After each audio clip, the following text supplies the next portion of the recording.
नमस्कार दोस्तों, आज हम पढ़ेंगे तुलनात्मक लोक प्रशासन में फ्रेडरिक्स का योगदान। फ्रेडरिक्स का योगदान पढ़ने से पहले हम जानेंगे कि तुलनात्मक लोक प्रशासन होता क्या है। इससे पिछले वाली वीडियो में हमने आपको बताया था कि जब दो देशों के प्रशासन की आपस में तुलना करते हैं, उनकी विशेषताओं का अपन तुलना करते हैं, तो ये तुलनात्मक लोक प्रशासन कहलाता है। दो देशों के अलावा दो राज्यों के प्रशासन की भी आपस में तुलना की जा सकती है। ये सारे विषय तुलनात्मक लोक प्रशासन के अंतर्गत आते हैं। आज हम पढ़ेंगे तुलनात्मक लोक प्रशासन में फ्रेडरिक्स का योगदान। फ्रेडरिक्स को तुलनात्मक लोक प्रशासन का पिता भी कहा जाता है, क्योंकि उन्होंने सर्वप्रथम तुलनात्मक लोक प्रशासन का एक सारगर्भित या विस्तृत अध्ययन किया और अपने विषय को आगे बढ़ाने में योगदान प्रदान किया। इन्हीं की बदौलत इन्होंने कहा कि जब तक लोक प्रशासन की तुलना नहीं की जा सकती, तब तक इसको एक वैज्ञानिक विषय घोषित नहीं किया जा सकता है। अतः तुलनात्मक लोक प्रशासन पर ध्यान देना चाहिए। इन्होंने तुलनात्मक लोक प्रशासन का जो अध्ययन किया, उसके पीछे तीन प्रमुख आधार हैं, या उसको अपन उपागम भी कह सकते हैं। जब उनका सबसे पहला उपागम है परिवेशी उपागम, दूसरा है संरचनात्मक कार्यात्मक उपागम और तीसरा है आदर्श मॉडल उपागम। अभी उपागम होते क्या है? उपागम का तात्पर्य यह है कि जो फ्रेडरिक्स ने अपने जो अध्ययन की शुरुआत की, जो अपना रिसर्च किया, उसके पीछे उन्होंने मुख्य आधार क्या रखे हैं। तो आधार मतलब उन्होंने कौन सी ऐसी पूर्व धारणाएं रखी जिसके आधार पर वो तुलनात्मक लोक प्रशासन को एक व्यवस्थित अध्ययन प्रस्तुत कर सके। तो उन्होंने सबसे पहले बताया कि परिवेशी अध्ययन या परिवेशी उपागम। उन्होंने कहा है कि जिस भी देश का जो प्रशासन होता है, वो उसके आसपास के परिवेश, पारिस्थितिकी या पर्यावरण से प्रभावित होता है। उन्होंने माना है कि किसी भी देश की सामाजिक, आर्थिक, राजनीतिक, सांस्कृतिक पर्यावरण होता है, जिसमें ये तुलनात्मक लोक प्रशासन कार्य करता है। ये जो विभिन्न पर्यावरण होते हैं, ये पर्यावरण खुद लोक प्रशासन को प्रभावित करते हैं और लोक प्रशासन भी इनको प्रभावित करता है। यानी कि परिवेशी उपागम में आपको उतना सा समझाना है कि जो लोक प्रशासन जिस भी देश या जिस भी समाज में कार्य करता है, वो समाज की अन्य उप व्यवस्थाओं से प्रभावित होता है, जैसे कि सामाजिक व्यवस्था, आर्थिक व्यवस्था, राजनीतिक व्यवस्था, सांस्कृतिक व्यवस्था, उप व्यवस्था। ये क्या करते हैं? ये खुद लोक प्रशासन को प्रभावित करती है, लोक प्रशासन भी इनसे प्रभावित होता है। जैसे कि आप देख सकते हैं कि भाई जहाँ देश की आर्थिक स्थिति या सामाजिक स्थिति अच्छी नहीं होती है, वहाँ का जो प्रशासन है वो भी थोड़ा अलग ही तरह का दिखता है। और जहाँ राजनीतिक, आर्थिक, सामाजिक स्तर पर जो देश जितने विकसित हैं, वहाँ के प्रशासनिक संगठन भी बिल्कुल मजबूत दिखाई देते हैं। पहला इनका आधार ये रहा है। दूसरा आधार इनका रहा है संरचनात्मक कार्यात्मक। इन्होंने माना है कि कोई भी जो व्यवस्था होती है, कोई भी व्यवस्था होती है, इनकी एक निश्चित संरचना होती है, और इस संरचना में होने के बाद उस हर संरचना के कुछ निश्चित कार्य होते हैं। हर संरचना ये कार्य अपने आप का संपादित करती है। जैसे कि बात करें प्रशासन एक उपव्यवस्था है।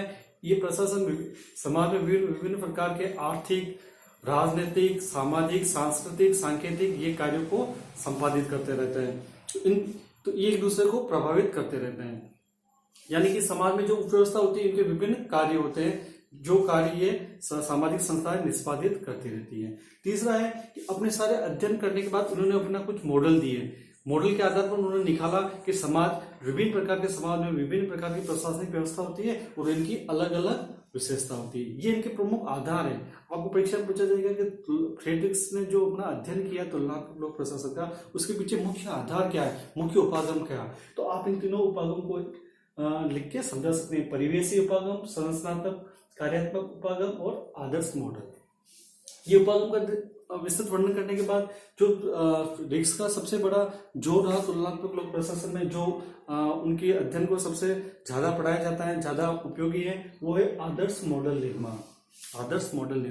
अब आदर्श मॉडल होता क्या है? आदर्श मॉडल को क्या होता है कि जो इन्होंने जो विभिन्न प्रकार के समाजों का अध्ययन किया, जैसा कि तुलनात्मक लोक प्रशासन का अध्ययन किया, तो उन्होंने क्या किया कि दो देशों के प्रशासन का अध्ययन किया। यानी कि उन्होंने एक देश ले लिया विकासशील देश, एक विकसित और एक अविकसित देश। यानी कि अविकसित देश, विकासशील और विकसित देश, इन देशों को अध्ययन करके इनका एक मॉडल का नाम प्रदान कर इनकी प्रशासन की विशेषता उन्होंने वर्णित की। इसमें क्या इनकी एक क्रमिकता थी कि भाई पहले उन्होंने सबसे पहले उन्होंने क्या किया कि विकसित देश और अविकसित देशों की इन्होंने तुलना की। बाद में उन्होंने ऐसे देश की तुलना की जिसमें विकसित देशों का भी गुण है और विकासशील देशों का भी गुण है। बाद में उन्होंने और उसको थोड़ा परिवर्तित किया और ये मॉडल आगे से परिवर्तित होते होते वर्तमान स्तर पर पहुंचा और ये तुलनात्मक लोक प्रशासन रिक्स के सबसे प्रसिद्ध मॉडल कहलाए। तो अपन इस मॉडल के बारे में पढ़ने से पहले इनका जो सर्वप्रथम मॉडल है उन्होंने कुछ बुक्स भी लिखी है, तो उन बुक्स के बारे में अपन थोड़ा चर्चा कर ले ताकि सीधे इनकी बुक्स का नाम कभी पूछे तो आप बता सके। तो इनका सबसे पहले इन्होंने तो विकासशील डेवलपिंग एडमिनिस्ट्रेशन नाम की बुक दी। दूसरी उन्होंने प्रिज्मेटिक मॉडल निर्माण से संबंधित बुक दी। इनकी पहली बुक है administration in developing society, the theory of prismatic society. आज थोड़ा मैं समझा रहा हूँ ये प्रिज्मेटिक क्या है, डेवलपिंग सोसाइटी कंट्रीज क्या है, इनके बारे में अपन आगे से पढ़ेंगे। दूसरी है the ecology of public administration. तीसरी है प्रिज्मेटिक सोसाइटी रिविजिटेड, ये इन्होंने 1973 में लिखी है, 1973 में। सर अगर याद हो तो ठीक, बाकी कोई दिक्कत वाली बात नहीं। नेट के एग्जाम इनका क्रम पूछा जाता है, ठीक है। ये इनकी पुस्तक है। अब अपन इनकी मॉडल की चर्चा करें तो ब्रिक्स ने अपना जो मॉडल दिया उसकी शुरुआत उन्होंने सबसे पहले जो 1956 में जो साम्राज्य तत्कालीन जो चीन था और अमेरिका, इन दोनों देशों की तुलना की। उस समय चीन अपना अविकसित देशों की श्रेणी में आता था, यानी कि वो विकास की प्रक्रिया में धीरे धीरे आगे बढ़ रहा था और अमेरिका उस समय काफी डेवलप था। तो उन्होंने क्या किया, इन चीन और अमेरिका के जो देश थे उनकी जो प्रशासनिक व्यवस्था थी उनको एक नाम दिया। उसका नाम था कृषि का औद्योगिक मॉडल।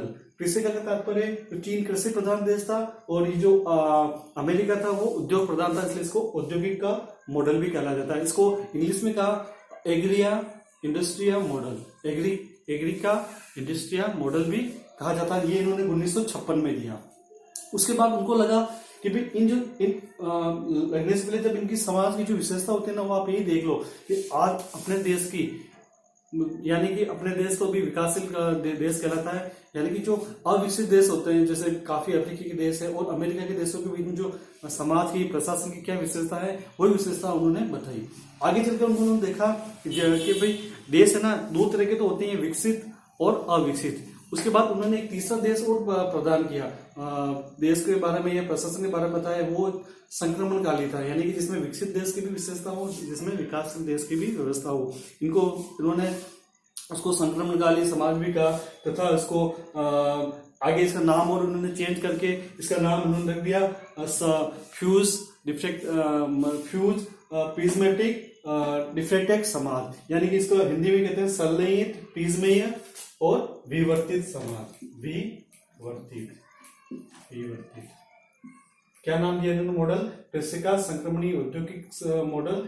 उसको आगे चलकर उन्होंने नाम दिया फ्यूज, संलयित, प्रिज्मीय, विवर्तित, यानी कि फ्यूज, प्रिज्मेटिक और विवर्तित समाज। ये नाम उन्होंने इसलिए दिया क्योंकि जो संलयित समाज होता है वो अविकसित देशों की विशेषताओं को प्रकट करता है, और जो डिफ्लेक्टेड मॉडल है, जो डिफ्लेक्टेड समाज है, जो विवर्तित समाज है, वो विकसित देशों की विशेषताओं को, प्रशासन की विशेषताओं को समझाता है। बीच का जो समाज है प्रिज्मीय समाज से तात्पर्य है जिसमें विकसित देशों की भी विशेषता हो और विकासशील देशों की प्रशासन की भी विशेषता हो। अब जानते हो प्रिज्म क्या होता है? प्रिज्म एक ऐसा आकार का एक कांच का टुकड़ा होता है जिसमें क्या होता है, कोई भी किरण आती है ना, आने के बाद वो टकरा के विभिन्न दिशाओं में प्रकट हो जाती है।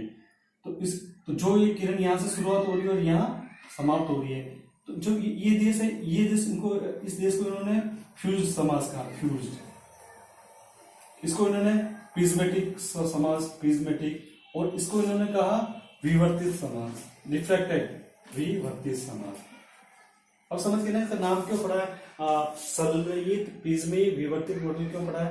कि जब किरण विकसित देशों में होता है, कोई भी विकसित देशों में जैसे आपने प्रशासन देखा होगा कि अविकसित देश होगी, अविकसित देशों में क्या होता है, प्रशासन का ढांचा भी अविकसित होता है। फिर जब भी प्रिज्मी समाज में जाता है, प्रिज्मी समाज में थोड़ा क्या होता है, थोड़ा प्रशासन का जो ढांचा है वो अपन थोड़ा अच्छी अवस्था में मिलता है। और जब आप विवर्तित समाज में जाओगे तो वहां प्रशासन में जो होता है उच्च स्तर की तार्किकता, तकनीकी आदि का प्रयोग किया जाता है और प्रशासन उच्च लेवल का उत्कृष्ट माना जाता है।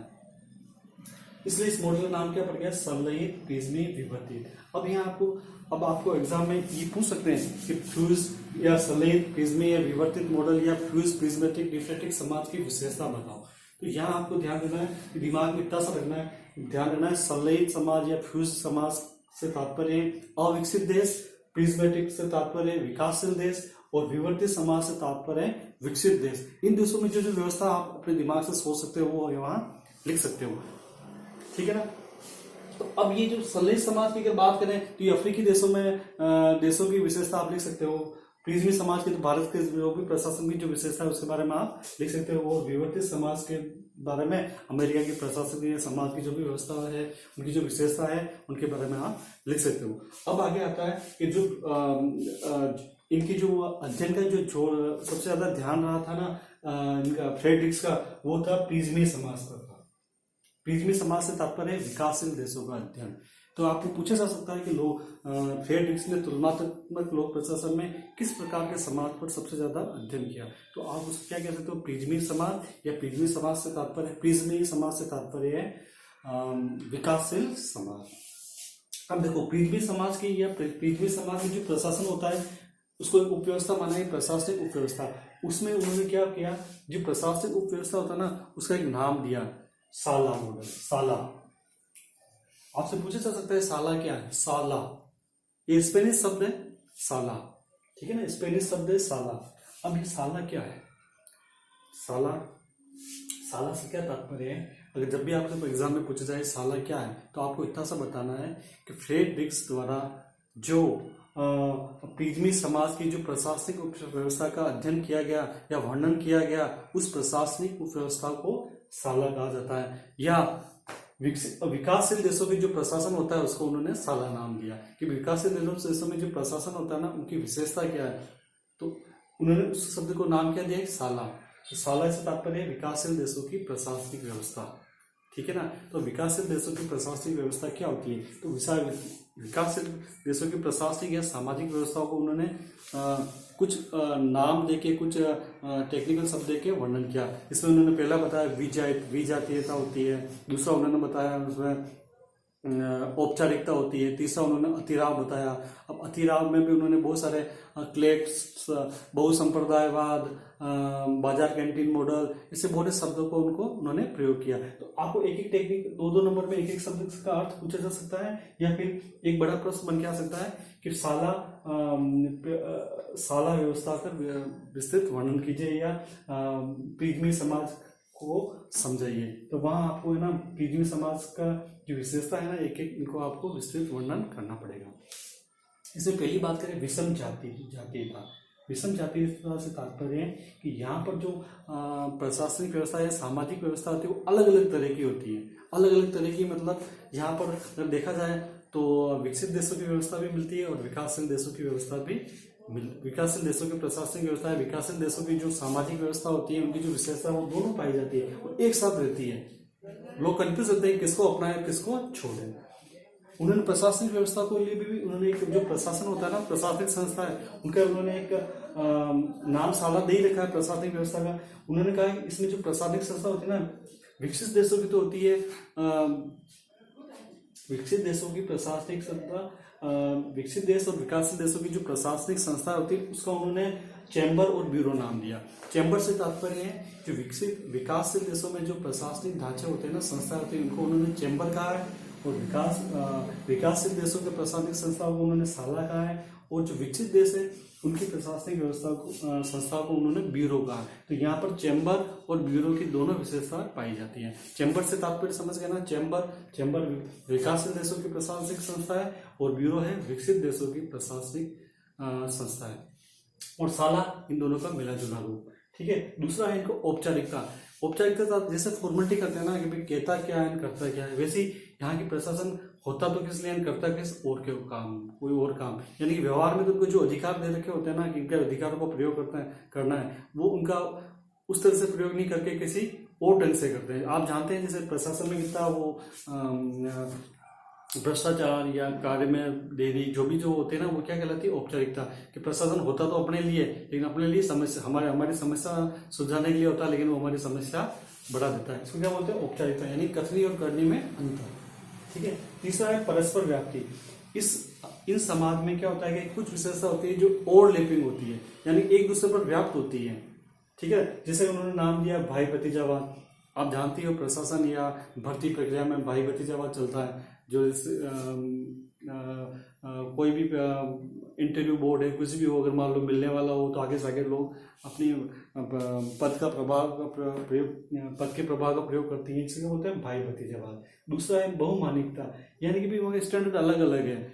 कोई कहता है कि ये चीज अच्छी है, कोई कहता है ये चीज बुरी है, और इन दोनों को एक साथ लेके वो चलते हैं। तीसरा है बहुसंप्रदायवाद। यहाँ पे क्या होता है?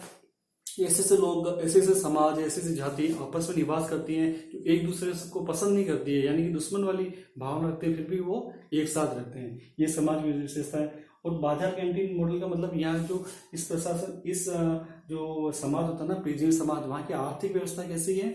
बाजार कैंटीन आप जानते हो, बाजार का भाव अलग होता है, कैंटीन का भाव अलग होता है। तो वहाँ देखा भी कि वहाँ पर मूल्यों का निर्धारण में अनिश्चितता है कि कुछ चीजें बाजार में बिक रही है, कुछ चीज कैंटीन में बिक रही है, तो वहाँ क्या मूल्य निर्धारण में दिक्कत आती है।